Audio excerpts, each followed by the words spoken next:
Welcome to my channel. This is Mario Lord, also known as Real Estate Guru PK. On this channel, we talk about my real estate endeavors. We also have the top real estate producers and the top entrepreneurs in the country. Be sure to click the link below with Justin P with his Support Black Colleges marketing course. Also with Jason White's Crack the Code affiliate link, click that below as well. Also to support the channel, Webull, M1 Finance, Chase, Discover, Robinhood, and Public, a stock trading app. We hope you enjoyed this episode. This is Real Estate Guru PK signing up. All right, we got a special guest. We got Ellie. How you doing? I'm doing amazing. How are you? I'm good. So, Should I move this closer? Yeah. Whatever you want to do. Okay. So, you say you're originally from Seattle? Yes, originally from Seattle. Born and raised in Tacoma, but not many people know Tacoma, so I say Seattle. It rains a lot over there, like every day? No, it does not. I would say it is actually beautiful. I feel like it rains more here. It rains more in Atlanta. Those are places I've lived, but it is drizzly throughout the year. So, but it's absolutely gorgeous. There's water. There's lots of things to do outdoors. It's very diverse. It's a melting pot, and it made me who I am today. So. Why'd you leave? I left to pursue modeling and acting. So initially, I wanted to be a model and actress. I went to LA for a month. I wasn't feeling it. And then my aunt, she lives in Atlanta, so she said, come out there. It's Black Hollywood. So I packed whatever fit in my car, and I just drove to Atlanta. So did you become a model? I did modeling and acting for a little bit. But what had happened is I got consumed with like the wrong crowd. I was like in my mid-20s, and I just started living a very toxic lifestyle, like heavy drinking, cocaine, went down like a rabbit hole. I got really depressed. I put on weight. I put on about 45 pounds just from the excessive lifestyle that I was living. And I actually attempted to take my life because I was so depressed. But God said not today. And so from that, I decided to heal myself, and I went on a healing journey. So I cut off all my toxic relationships. I started getting in the gym. I hired a trainer and a nutritionist, and then I lost the weight. My mindset shifted. And then through that experience, people were asking me how I did that. And then that led me to become a trainer because I wanted to help other people do the same thing. So, did you have to go to like a rehab center? I did not go to a rehab. I would say my rehab was my own rehabilitation. So I started journaling, meditating. I gave my life to Christ. I didn't have a relationship with him before. And through going to the gym and reading and like listening to podcasts, like very like motivational podcasts, E. King Johnson, and a couple others, reading books, that's what helped heal me. Mm-hmm. So how long were you a trainer? I was a trainer for 7 years. 7 years? Yeah, I was a trainer for 7 years, full time. And then when COVID happened, I transitioned online. And then when I transitioned online, a lot of trainers were asking me, how was I building my business? And I actually used Instagram to build my business. So I would share my story. I would share what I was doing, what I was cooking, what I was eating. And then through me sharing my story, that's how I was able to attract clients, grow my business, and then I started coaching other fitness professionals how to do the same thing with Instagram. Are you gonna write a book? I did write a book. Okay. Yeah, so I wrote a book. It's called The Blueprint, the 90-day breakthrough to shift your mindset and transform your life. And that book was based off of what I did and what I put myself through to heal myself from the toxicity that I was living and losing the weight to then becoming a full-time entrepreneur in the fitness space at that time. Mm-hmm. So you get into being an entrepreneur. What was like your aha moment? Like I could start getting paid being an entrepreneur. What my aha moment was when I got my first client. Mm-hmm. So I got my first client who paid me $1,000 to train her, and that was more like than an unusual paycheck. And I used to think I had to work a full-time job to make a living. Like I never saw myself as an entrepreneur. And so when I saw that, and then the trainer that was training me, he did it full time. And so he was sharing like, you could do this as a business, you should do this, but I was scared. And while I was training at the time, I still was working a full-time job, and I got laid off. And so when I got laid off, and I remember making that $1,000, I was like, okay, if I can make $1,000 from this one client, I could double that, triple that, and continue to do that. So I went all in on my fitness business, and I created a Google business page and a Yelp business page, and just started also anything I was documenting on Instagram, I was putting it on my Yelp and my Google. And so then people were finding me. So then I ended up becoming the top fitness trainer in Atlanta, like ranking wise, just because I was putting so much content on those business pages. So that's actually really, I would say, a tip for anybody.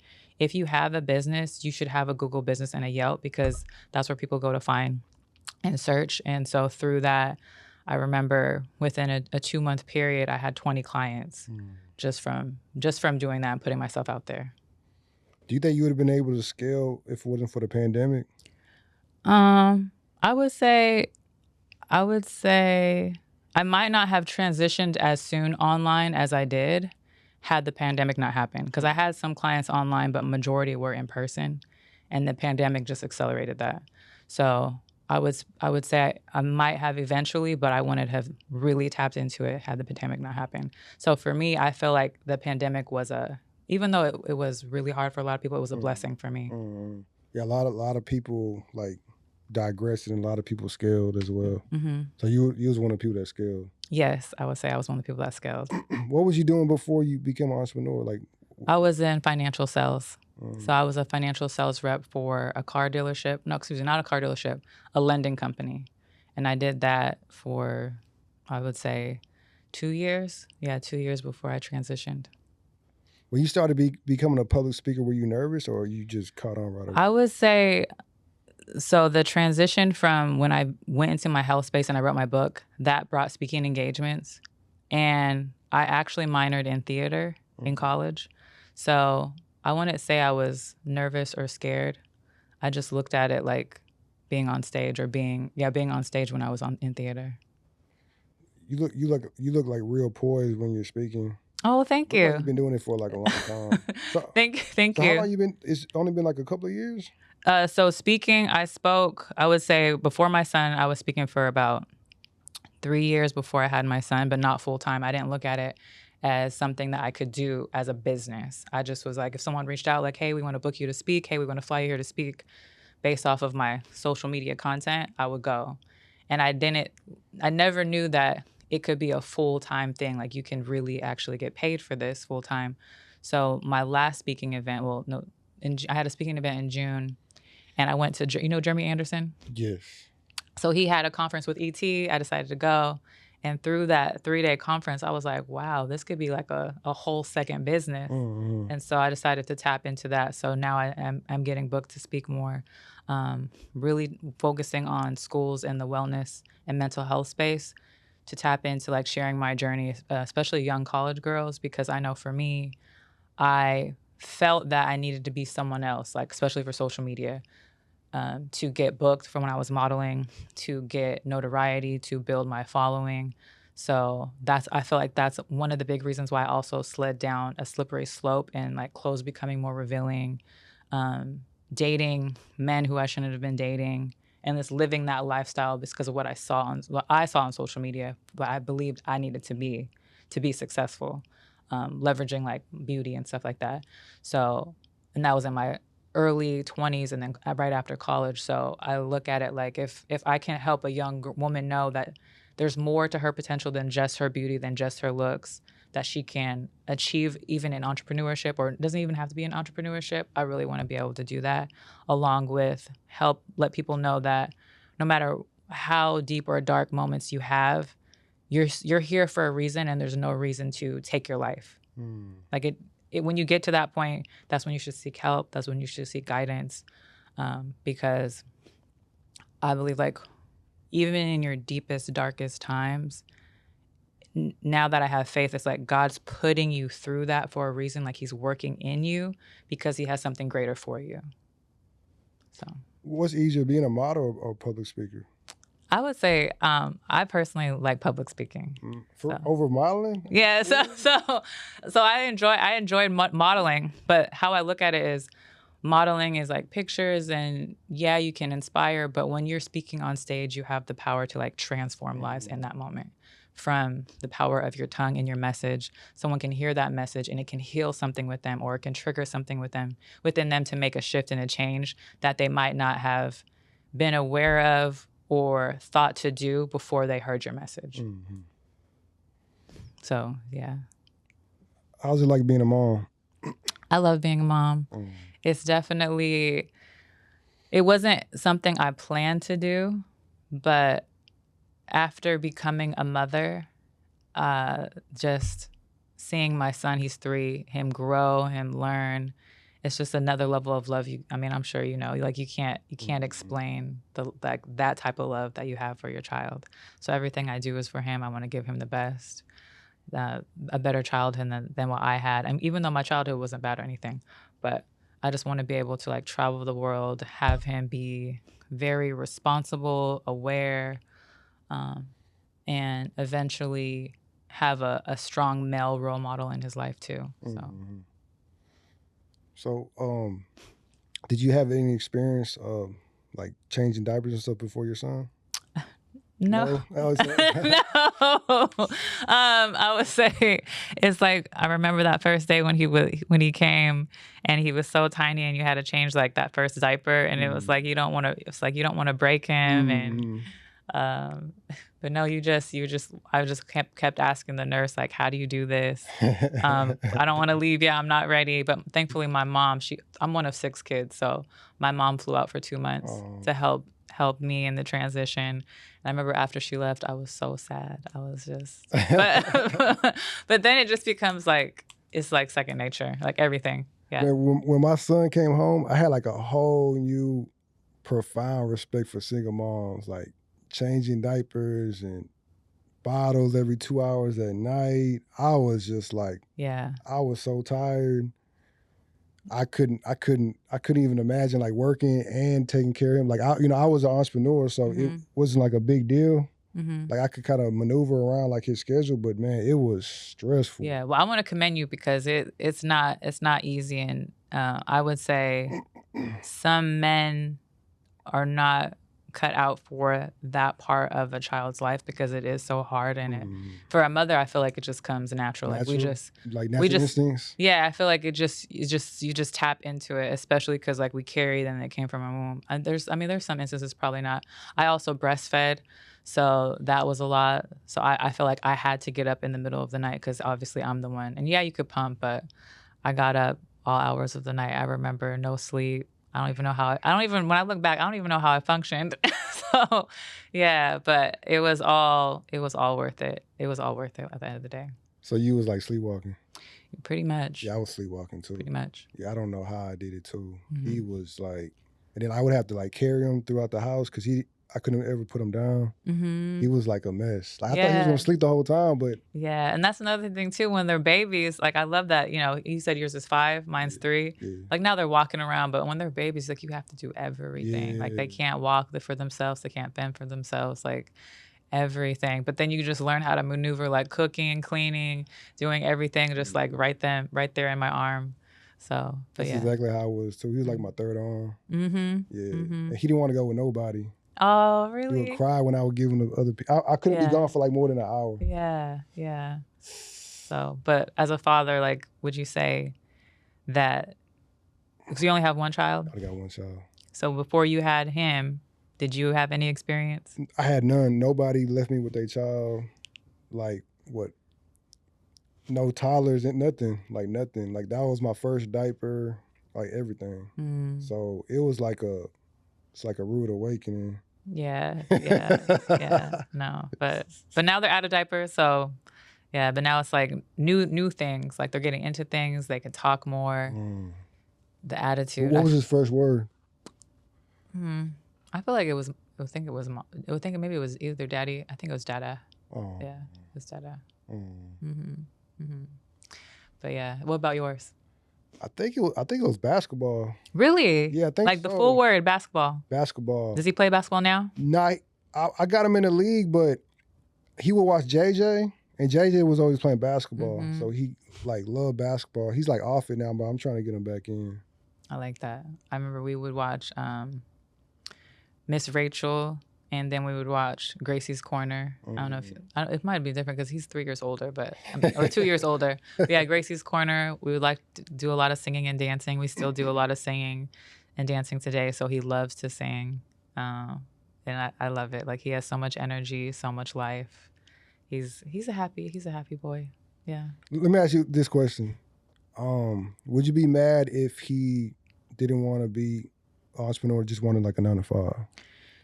I want to be mad if he knew like this is what I want to do, but I strongly believe because I'm an entrepreneur, his dad's in real estate too. Oh, for real? He's going to grow up in entrepreneurship.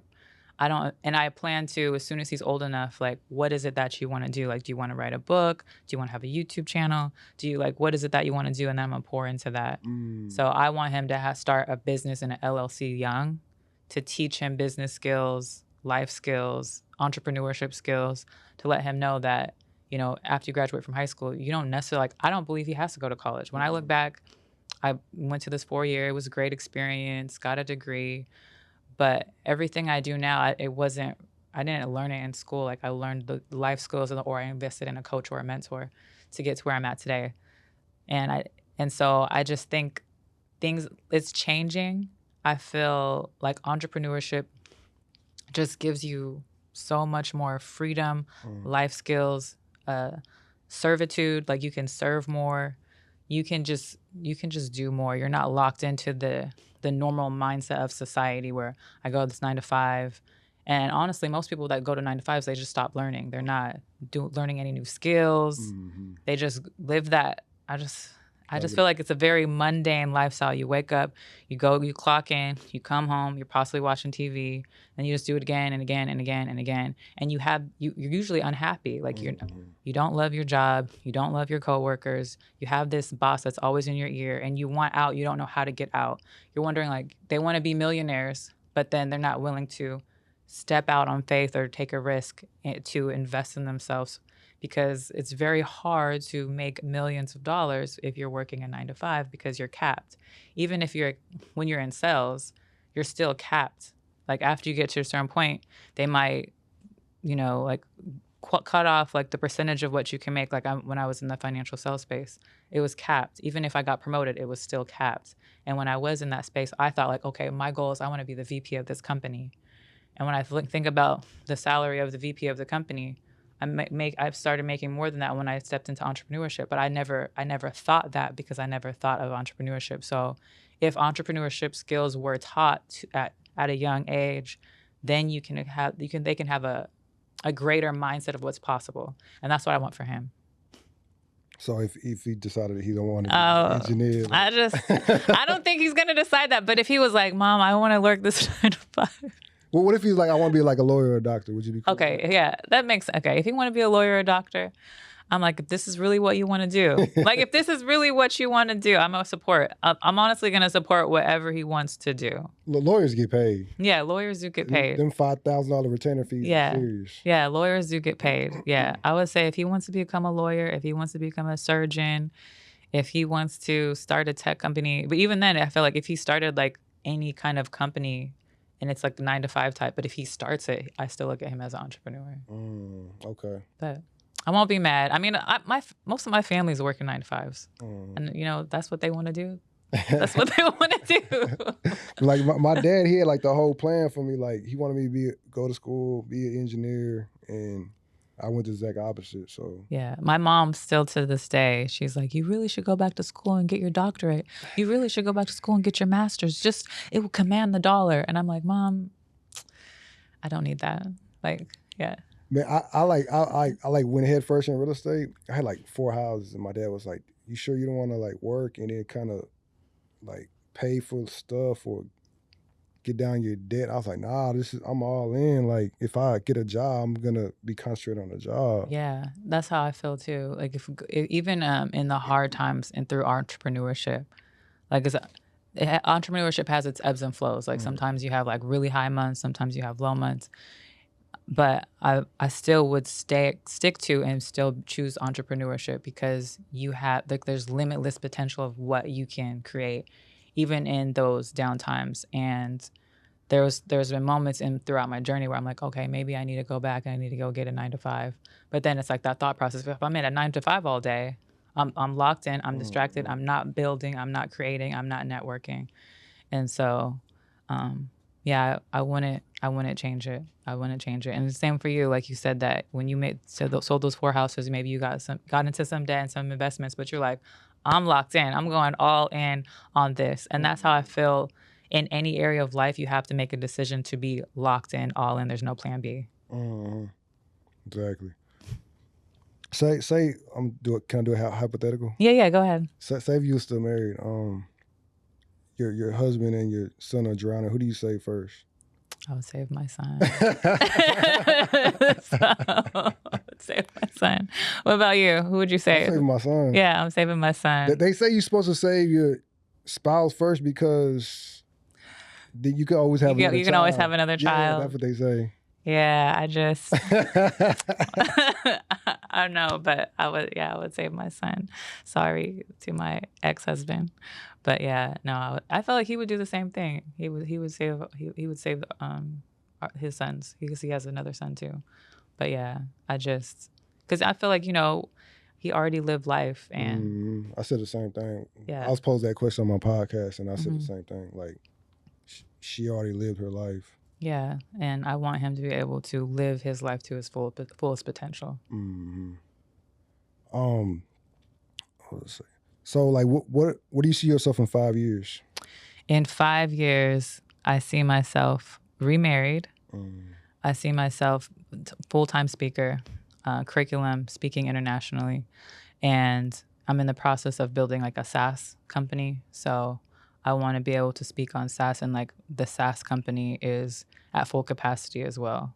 So continuously impacting curriculum, speaking, and possibly maybe either pregnant or have another child. So, how many more kids you see yourself having? I only want one more. I used to want 2 more, but sometimes like I could go back and forth because I come from 6 kids. So we're all very close.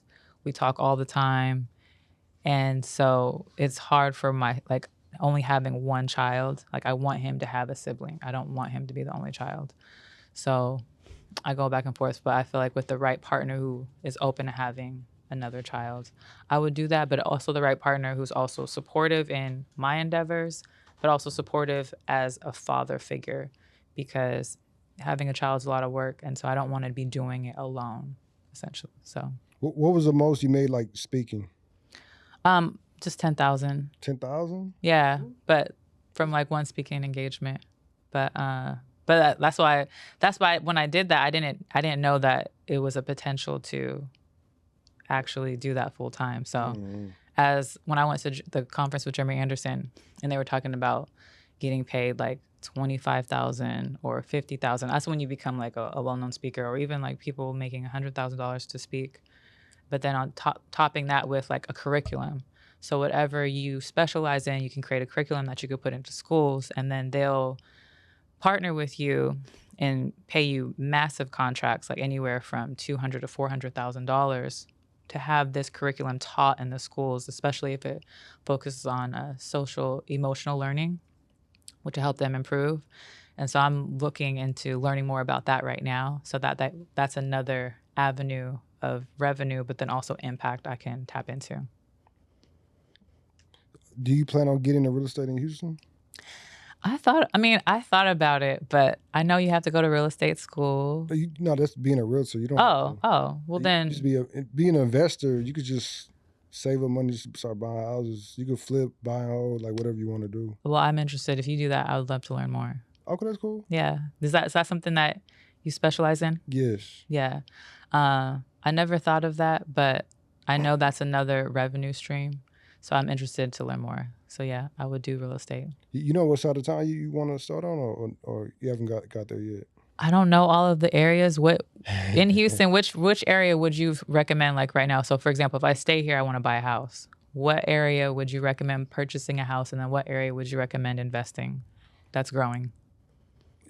To live in, or to buy? So to live and then to buy. Okay, to live, Sugarland, Katie's cool. You're at Katie. Pearland, Manville, the Galleria area. Let me think. Like Westheimer's cool. Westheimer's okay. Westheimer. Would you say the schools in those areas are also like good schools? Bel Air and Lamar are good. You talking about HIZ? HIZ, Bel Air, and Lamar are good schools. Okay. Elsick and Hightower are still good schools. That's like in like the Fresno area. And then Bel Air is Bel Air High School. And then Lamar is like, it's like close to like Westheimer and like Montrose. Okay. So those are to live. What about to buy? To buy and hold, it depends what your tolerance level is. So when you say tolerance, okay, I'm not too savvy with real estate just yet. So to buy property, would it be like, so for example, an area that needs to be gentrified, where you, because I remember I went to get an Airbnb and it was like, oh, it's by the zoo and it's by all this stuff. But then when I went to the neighborhood, it was like the only house that was remodeled. And then all the houses around it were like, it was the hood. Yeah. And the advertisement didn't say that. So I didn't feel safe as a solo woman staying in this house. But I know like they probably bought it as like an investment property because I saw that there was another house being built. So that was Third Ward? I think it was by the zoo. Is that Third Ward? Because I don't know. Yeah, that's like Second Ward, Third Ward. Okay. Yeah, because I'm not familiar with all the areas yet.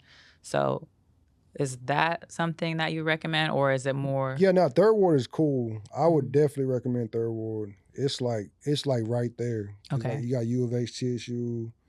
They got the soccer. I don't know. I forgot what it's called. Dynamo Center, whatever.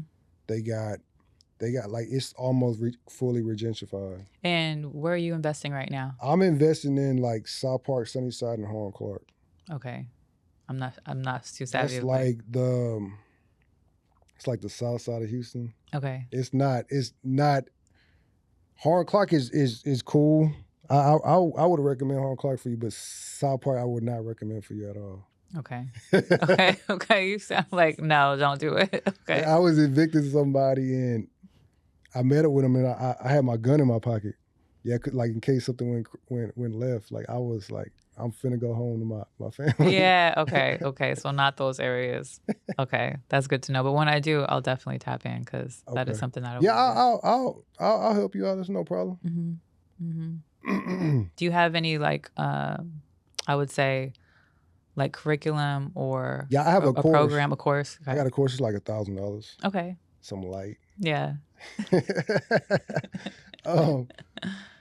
Besides, so what were the places you like taking your son? I love to go experience and explore new parks. So that's one thing that I would say. I mean, Atlanta had nice parks, but the ones here are just vibrant. They're extremely diverse. There's so many, and he loves the park. He loves the splash park. So I usually will like look up a new park in the area or the city, and I'll take him there. I've been wanting to take him to the Children's Museum. I haven't taken him there yet. I heard that's nice. But for the most part, I try to get outside the house on the weekends with him. When your son is old enough to date, what would you tell him about women? What would I tell him about women? Yeah. Well, I want him to be honest, for one. So if he's not going to be a faithful individual, I just want him to be upfront.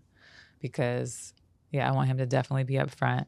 And then tell him to take the time to get to know women because they can be very complex in their emotions, and respect her. Like I would say about women, we're complex. Like, and I feel like it's changing too, the way women are, at least what they want, what they desire. I would tell him to go for a woman who knows herself, has faith. Like we go to church, so I feel like he'll naturally lean toward that. Someone who is ambitious, someone who's not looking at him as like a money bag or something like that. Someone who can cook. I've been learning that more women don't cook today, which blows my mind. That's facts. So hopefully like she can cook, has a relationship with her parents, specifically her father. I know there's women who don't necessarily have that per se, through my experiences, but just to respect and love her and be honest. You said his dad's in real estate, right? Mm-hmm. So would you make him get a prenup Yes, I would. I would. before Yeah. he got married? Yeah, I would. Okay. Yeah. Yeah. When you get remarried, are you gonna get a prenup? I would. No, you are? Yeah. Okay. Yeah. No, I would. Is that like a deal breaker? What if we don't want to sign it? I mean, why would it? I just feel like it's necessary, Yes. especially where I see and envision myself going. Ideally, whoever I'm with, like we're on the same page. So, yeah, ideally we're on the same page. But if there's like a big difference, then definitely I think like who is it? Adele, like the singer Adele and her new spouse. Are you talking about Maverick? Yeah, is that his name? But I saw that, she's making sure a prenup is signed this time because she had to pay like almost like 1.2 million to her ex-husband because she didn't have a prenup. And Adele's here, but he's like, I mean, he's probably something too. Yeah, he's LeBron's manager. Yeah, but I just feel like Adele is. Nah, that's what I just had a discussion about that. I was like, she's like, I think her net worth is like 60, 70 million, and his net worth is like 20 something. Yeah, so there's like a variance. It's like a crazy differential, and then he's taking care of his family. He's black, so he's taking care of like everybody around him. And she tours when she wants to. She does whatever she wants to. So she got a master. She wrote all her music, so she got that mailbox money, and he's still hustling hard for all his money. So yeah. So I would say yes, and I would have my son do the same thing whenever he gets married. Mm-hmm. Would you be opposed to him dating any race? I would prefer him to be with someone of melanin, just because. But I mean, I'm not opposed to any other ethnicity. I just feel like, I mean, I've dated outside my race, but there's a disconnect personally from what I've experienced that they sometimes can't understand, at least from when I was dating them at that time. I think it might have changed now because there's way more diversity.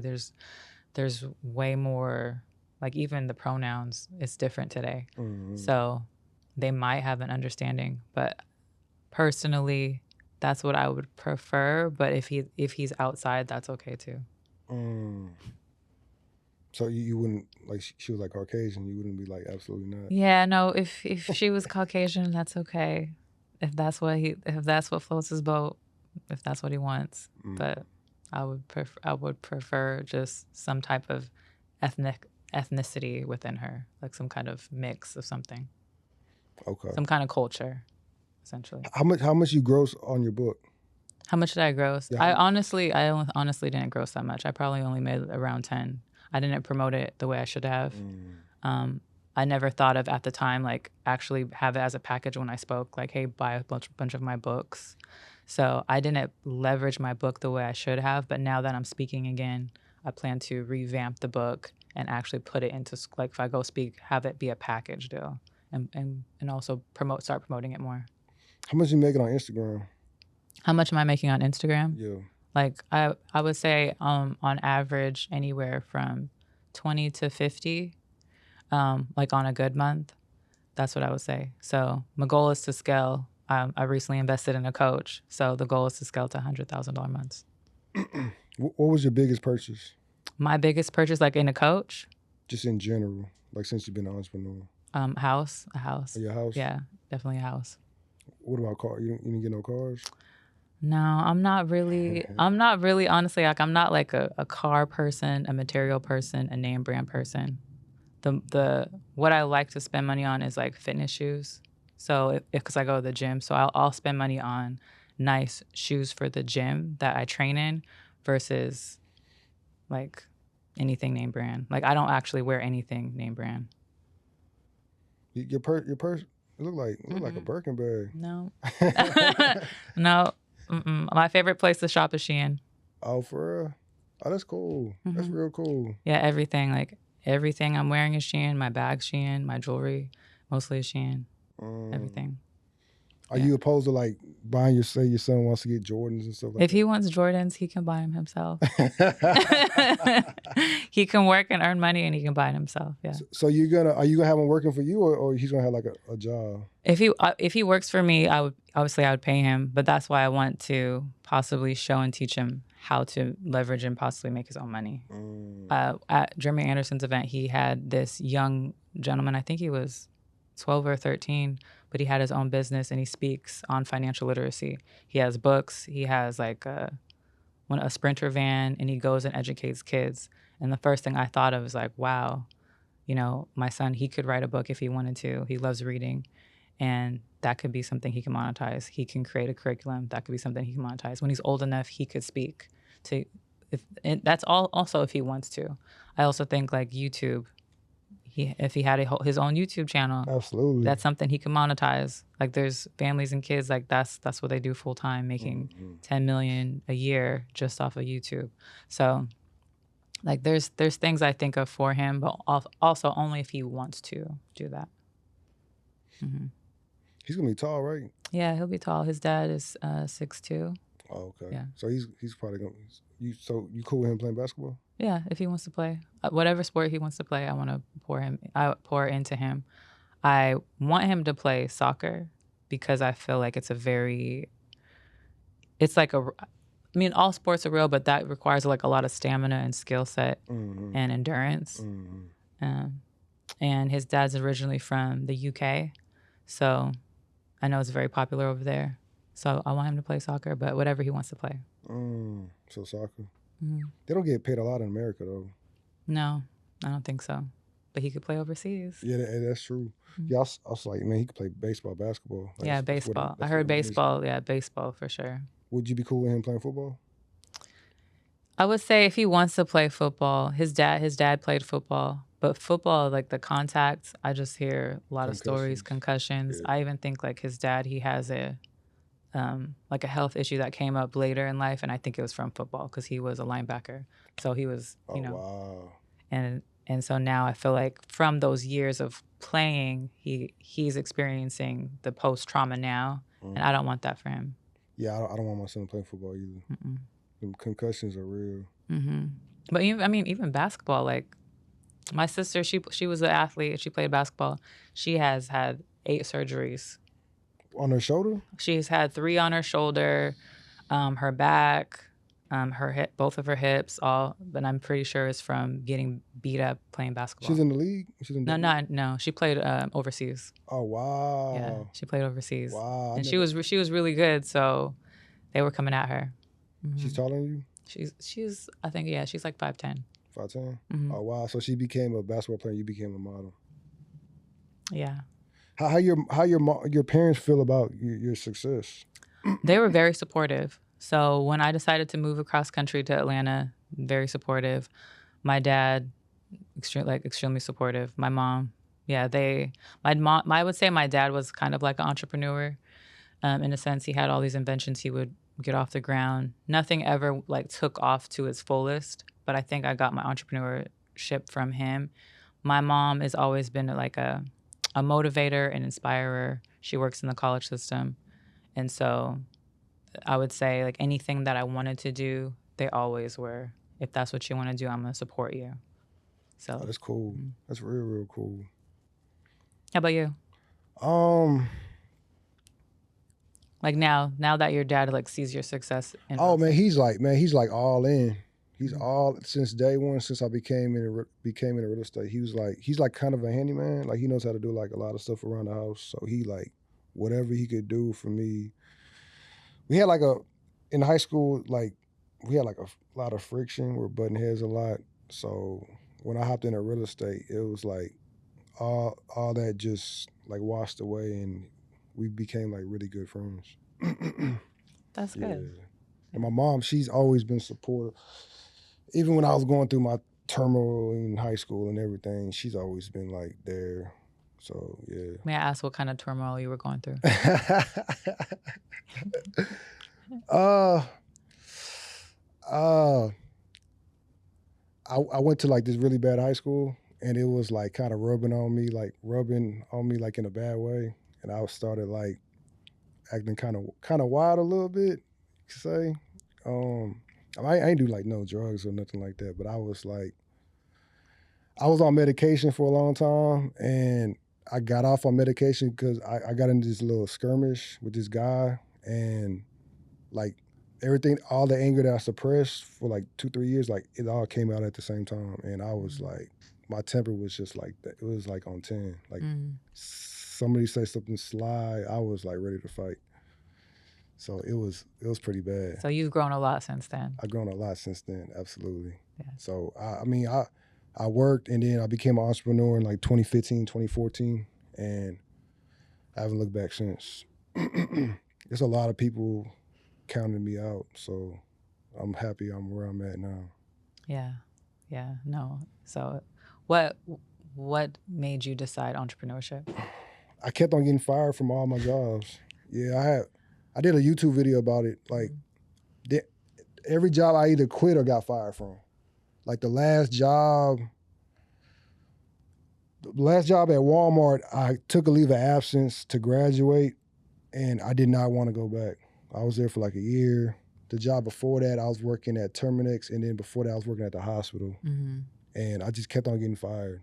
And it was like, I always had a car note, so it was like demoralizing having to, get a temp job or whatever. And I got like the worst of the worst jobs, like heavy duty labor.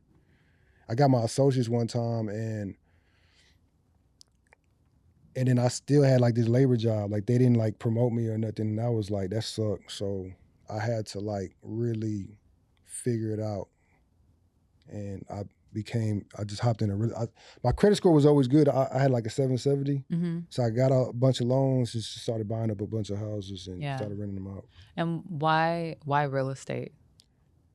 I met this guy, and he was just like, man, you know what you could do with that credit score? And I kind of ran with it. And I paid him, and I just kind of went hard into real estate. Yeah, never looked back. Yeah, never looked back. How much revenue have you generated, like, or houses you've sold Last year, I made a nice little chunk of change. I think I made like just like profit. I think I made like 100,000 last year. And then how many, like, in sales, like, someone's like, I've sold like 1.5 million in homes, like prices of the houses. Every month I generate like 13,000, like 13 to 15,000, and because all my rents are like 1,600 and up, and my mortgages are like 1,000 or 800. So, but I'm constantly fixing things. So you do like a lot of fix and flips, like, or I do a lot of buy and holds. Buy and holds, okay. Yeah, you can wholesale too. If you want to start off wholesaling, that's kind of cool too. Okay. So yeah, whatever you want to do. Yeah, I'm definitely interested in learning more. I'm definitely interested in learning more because I just think of like other different revenue streams. Because I have a couple of friends who are in real estate. Some are agents, some are investors. But I know that it's like when you invest in something, it is going to appreciate. Correct. It's appreciating like crazy in Houston right now. I don't know what happened because all the people in California have been coming down. That's what I heard. A lot of people were like migrating here. Correct. So every year, all my properties, I bought a property in 2016 for $7,200. And that property, if I sold it right now, I could sell it for $250. So yeah, so it's only gonna go ahead and keep climbing. Yeah. If you buy a house in the hood for like 80 to 75,000, you'll be good. You could like flip it for like 200 or 180, or you can just keep it and just wait till it gets to like 300,000. Yeah. So how you said you have a course for your real estate. Is this specifically like on investing or flipping, or? I got one for wholesaling, one for flipping, and then I got one for like credit and wholesaling. Okay. I think one of them was like 1,000, the other one for 2,000. And then how often are you like promoting or pushing? I don't promote it at all. Why?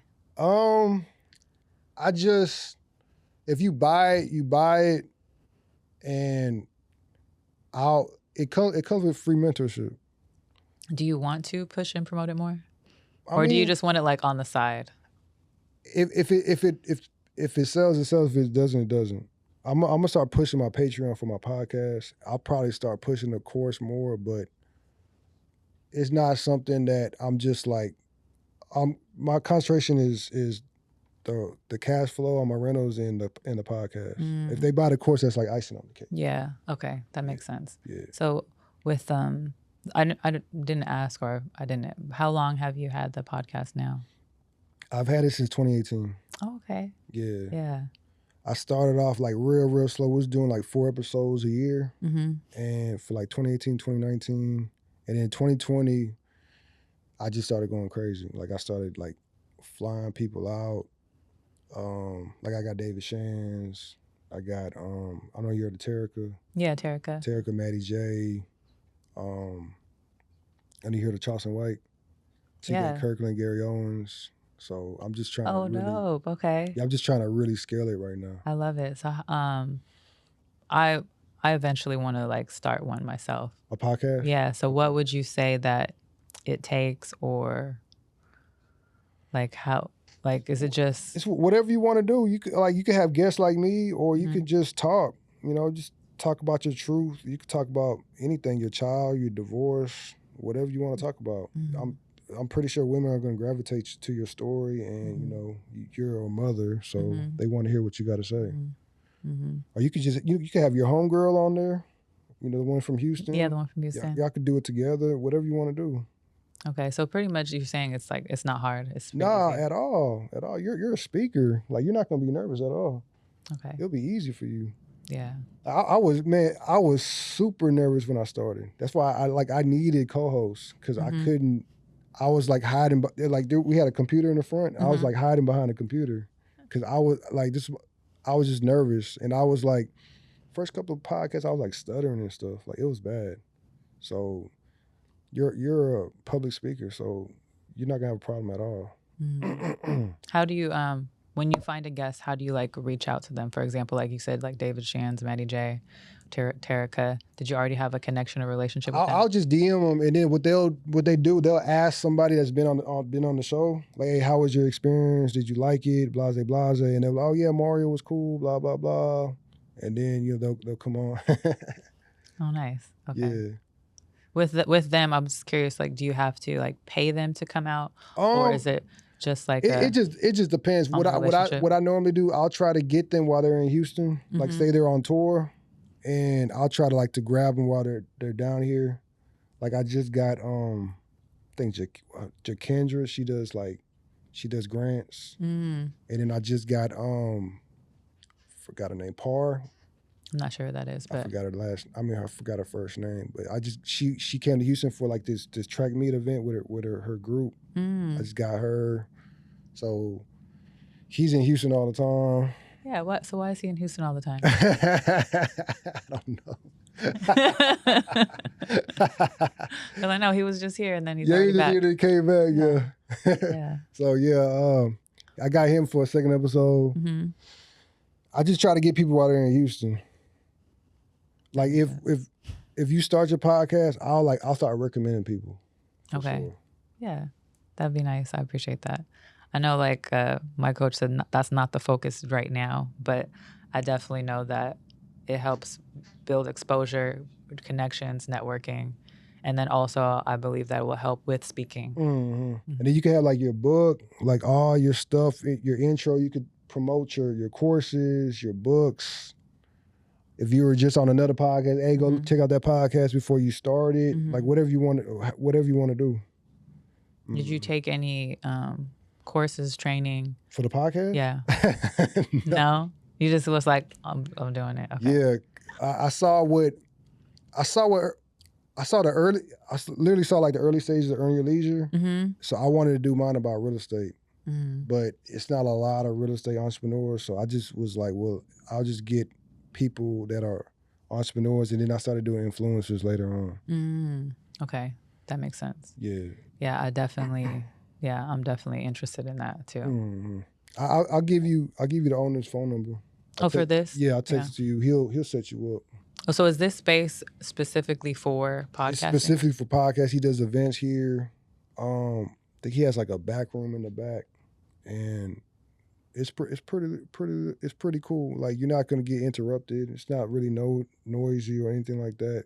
The parking kind of sucks, but other than that, it's cool. Yeah. Thankfully, so I know there's construction going on in the building, but thankfully there was parking. Yeah, it's real cool. Like downtown used to be really. It used to be swamped with homelessness, like tents everywhere. They kind of dispersed them around the city. Mm-hmm. So it's I'll say it's safer. Mm-hmm. Mm-hmm. Where do you see yourself 5 years from now? Like what's your vision? I got 11 rentals. I probably want like 20. So probably like 20, and I want to scale the podcast. Like I want, like when people come to Houston, I want them to want to tap in the podcast. Like I got to go on his podcast before I leave Houston, Texas. Mm-hmm. Like everybody, mm-hmm. and that's the goal. Do you and your wife want any more kids? I don't want any more kids.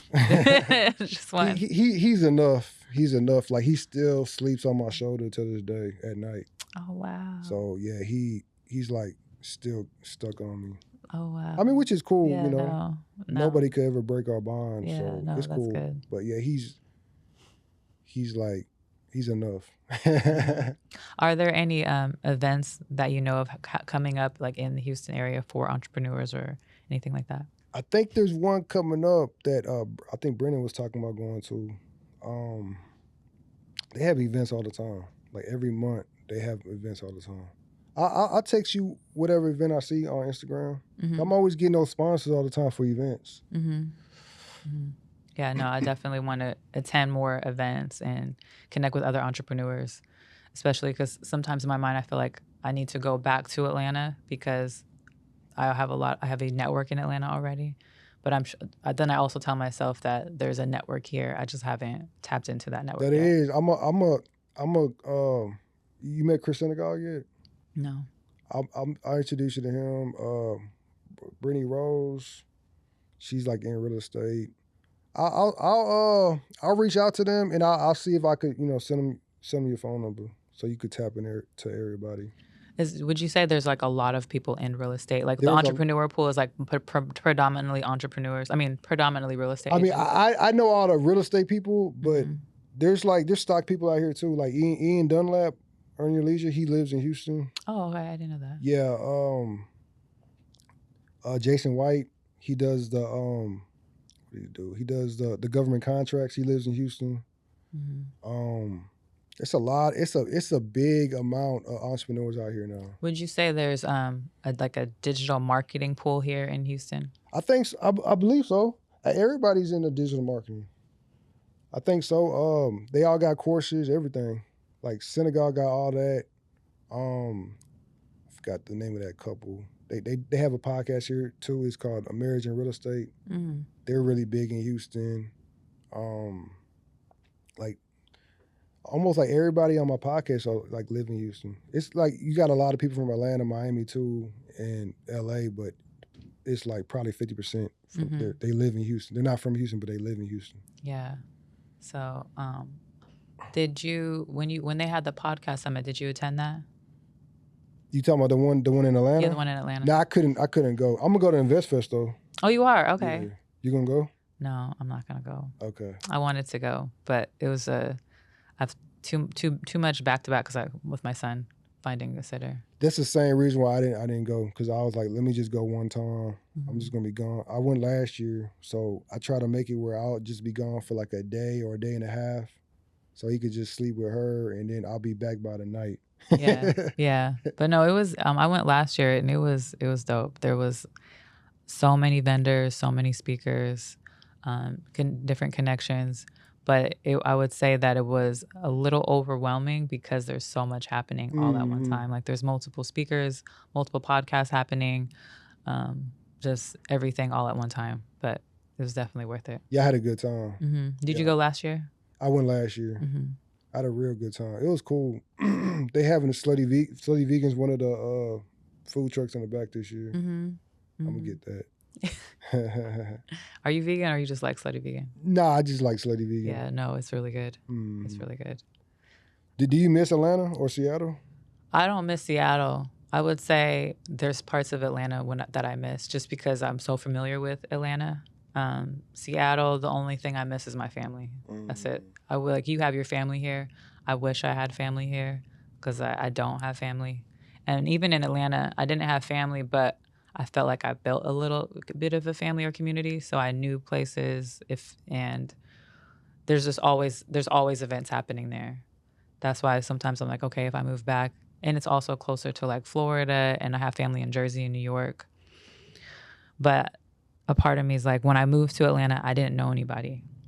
I didn't have any connections, and I built that over the 10 years. So I'm working to convince myself that Houston could be home, and I could build that same community here. Are you in stocks? No, I mean I have Bitcoin, but I got Bitcoin. yeah, but no stocks. Okay. You're in stocks. Recommend it? I sold. Mm-hmm. Yeah, I was tired of seeing it going up and down. It's like it's too stressful. Yeah, no, I'm not in it at all. Yeah. Mm-mm. Okay. I'm gonna ask you like an either or question. Okay. And then we'll be done.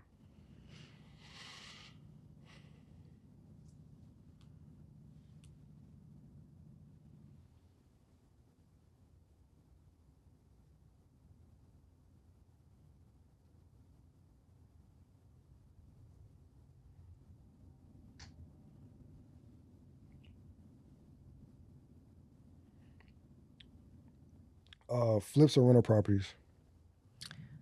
Flips. Flips. Airbnb or flips? I guess flips. Flips. Stocks or flips? Flips. Flips. Earn your leisure or sleep is for suckers? Ooh. I personally listen to sleep. Sleep is for suckers? Mm-hmm. Okay. Money or equity? Equity. Equity. 2 million followers or a rental property? A rental property. Drink champs or sleep is for suckers? I listen to sleep. Sleep. Mm-hmm. Okay. 850 credit score or $1 million?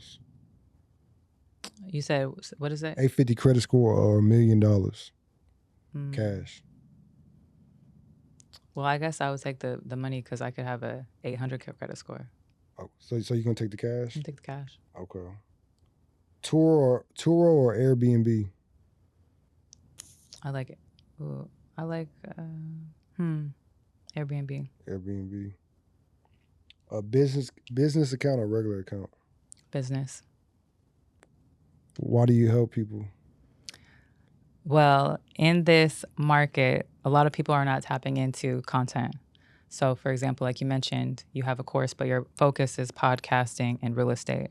But if you started to leverage Instagram, and even if you tapped into taking your content here on the podcast, but sharing with them why they need your course and your curriculum, you can actually sell a lot more and leverage the power of your content with your audience to actually increase your sales and increase your email list to nurture them. So what's happening is a lot of entrepreneurs or creators, they're lazy with their content. They don't have their Instagram bio optimized, and they're not talking about the negative effects of the problems that their audience is experiencing and positioning themselves as a solution. So when someone comes to me, it's because they're lacking the exposure, they're lacking the visibility, and they're not making the sales that they want. So once they learn how to speak the language that what their audience needs, for example, like the problems they're experiencing. Like for me, if I came to you, I don't know anything about like flipping houses or investing. But if I go through your course and you let me know why that needs to be another asset or revenue stream, and you tap into a little deeper, like, okay, you're an entrepreneur, but what if you can put an extra $10,000 in your pocket so that way you and your son can take that dream trip to Dubai that he wants to go to, that he's seen on the YouTube channel? That's going to spark my interest, because I'm like, oh, I never thought of real estate. I never thought of investing. And then you're going to tell me why your course is simple to go through, it's easy. And through going through my course, you're going to be able to flip your first house or invest in your first house in the next 30 days and generate $10,000. I'm very interested and intrigued by that. So a lot of people are not making their audience aware of the need to make a shift and a change so that way they can increase their wealth and their bottom line, all from the power of content and organic marketing. Okay. Thank you so much. Yeah, no, thank you.